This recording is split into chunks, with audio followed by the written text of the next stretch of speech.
All right, I'm still powering through, bro. Hi. I think I have one more that I want to actually go through. This one still pertains to Christmas Day. Wow, all the fun stuff, family and shits, feelings. What a cute girl, by the way. Beautiful. My age. What a cute woman. I apologize. Completely not. I don't know, man. It's just I feel like me and her are kind of in the same boat, so it was kind of like fun to be able to be authentically, completely myself without giving a fuck, and actually having it return something positive.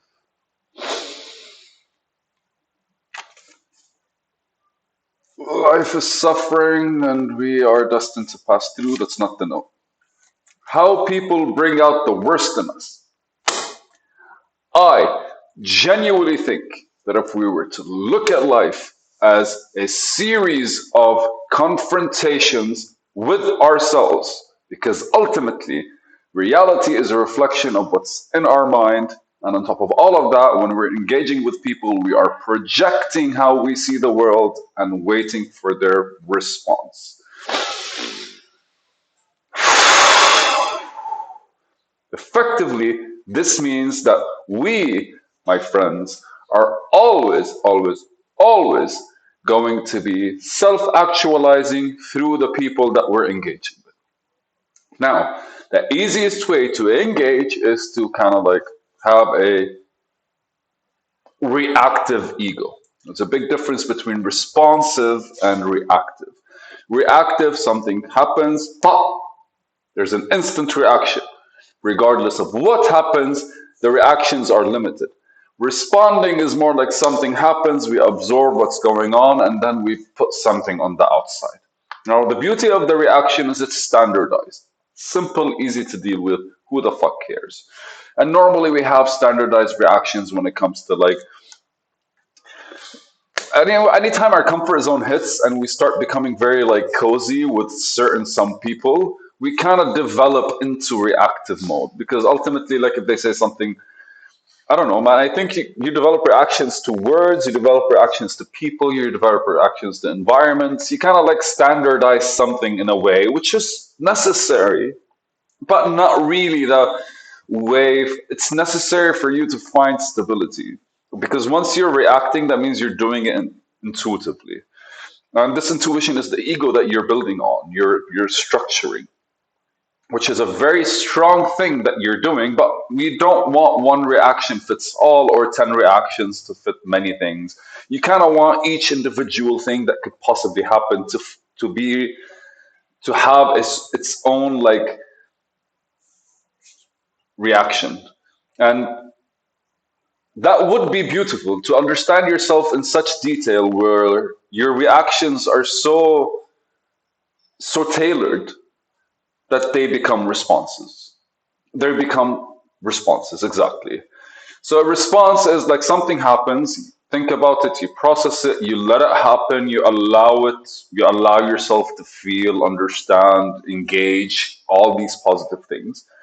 And then ultimately when that happens and you're looking at yourself and you go like, this is my response to it. I am specifically after today because I thought there was a frontier. I thought there is a time where you can look at yourself and be completely yourself, you can be completely comfortable, you can be something out of fucking. This is just me being excited, I'm not upset.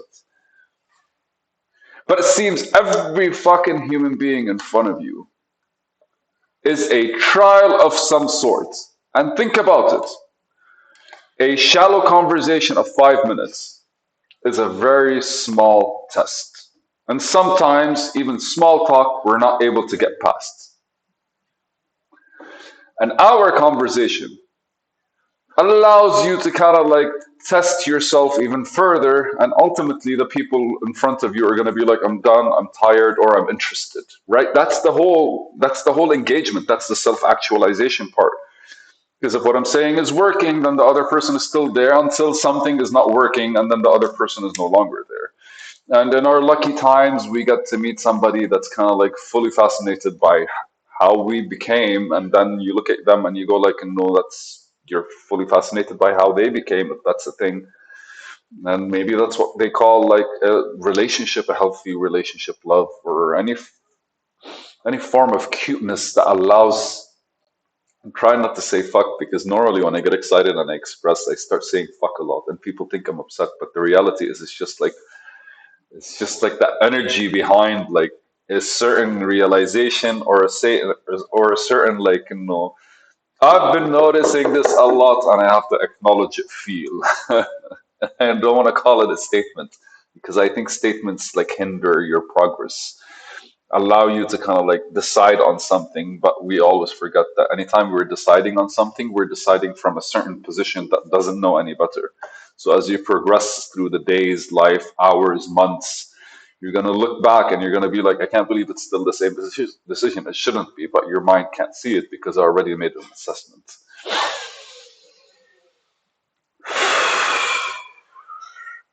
By the way, being honest with yourself and exploring all the things that are kind of like in your head, you get to decide what things you want to be a part of you or not. Be very, very clear about this part. You always get to decide. Always, always, always, always get to decide what kind of person you want to be.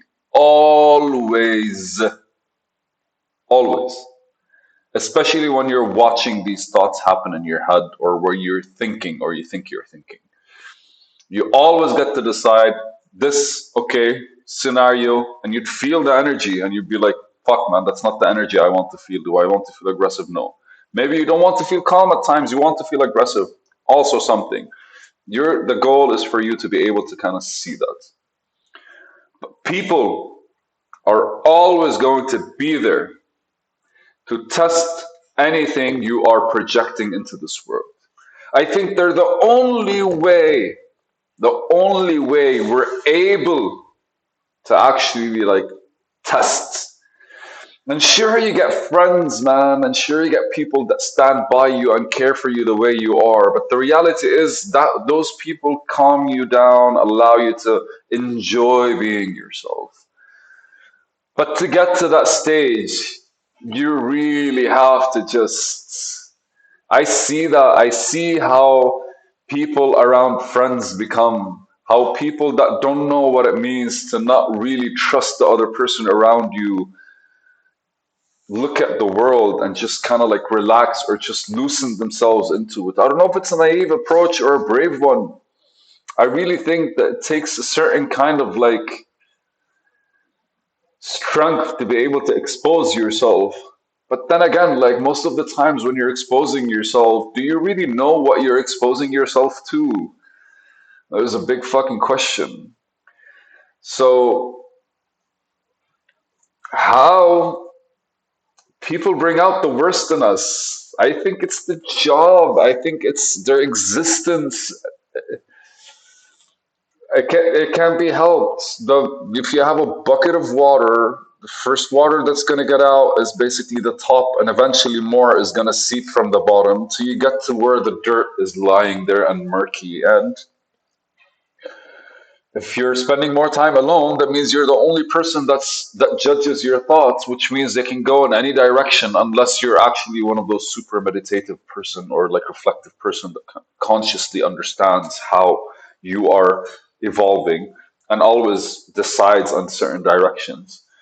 But the reality is if we don't test our character, our strength, our principles, our values, or how we represent our principles and our values, if we don't test them through people, what is it? How would we? How would we reflect on our own fortitude? How would we reflect on our approach, charisma, strengths, weaknesses, curiosities, interests? How would we reflect on all kinds of things?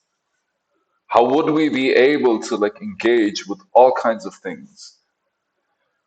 and truthfully and honestly be able to appraise our relationship with them, if not through the engagement of people and having them literally, because if I'm meeting somebody and I'm trying to project a certain character, because naturally, remember, you're building an ego that gives you what you want out of life. And if this projection is kind of like not really working with the other person and they're bringing out something worse in you, it probably means that you manifested that you created that person's response based on the things that did not really harmonize with the situation or with yourself, which is really the only way for us to explore what are the things that we could do and change and engage with. What are the things that we could build upon? And what are the things that we could, I don't want to say alter, but more append to our reality? Because a lot of times you make a decision to kind of do stuff or be stuff that will take you in a certain direction. And it doesn't necessarily have to be something beneficial. Sometimes you go for it. But other times it could be just something simple and normal for a lot of people. But that when it comes to your goals, your vision of yourself, your ideal like existence and reality, it just wouldn't harmonize. And in fact, like it would just be creating a different one. And if it wasn't for people, I don't think would be able to like understand how heavily impacted we are by the decisions we make and how honest it makes us when it comes to like our true feelings and the emotions that it brings out of us. People are designed to bring out the worst in us, and every single time we need to turn that into something that becomes the best of us. That's cute.